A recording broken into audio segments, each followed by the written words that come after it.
Well, it's that time of year again. Tax season is just days away. Reporter Kelly Moore consulted a local tax expert for some tips.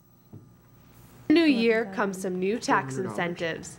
Well, this year there was some provisions that were in the American Reinvestment and Recovery Act put in place in about February by President Obama.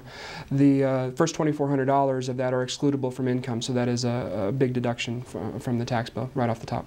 Richard Stout is a third-generation taxman. He says if you did not take advantage of the Cash for Clunkers program, there are still some great tax benefits for new car owners. This year, they're going to allow you to take, if you bought a brand new vehicle, you can take your sales tax deduction as well as your income tax deduction too. And eco-friendly car owners can also reap some benefits.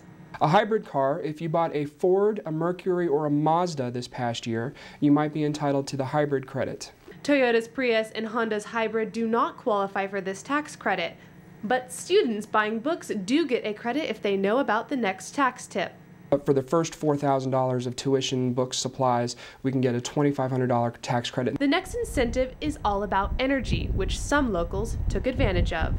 We did windows, we bought appliances, our roofing. The house that we built was out of SIP panels. Mm-hmm. Yes, SIP panels. That's great. So actually all the builders and everybody says that it's a greenhouse, they call it. Fantastic. And we put in a tankless water heater versus a water heater that you heat all the time. Stout says people like Debbie Swap are eligible for a $1,500 tax credit. Stout says the next tip is something to watch out for.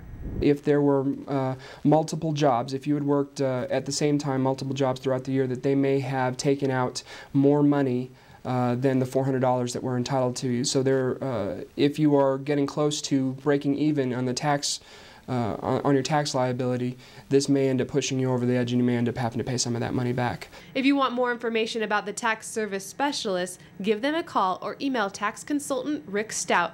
For Time Warner Cable Channel 3 News, I'm Kelly Moore.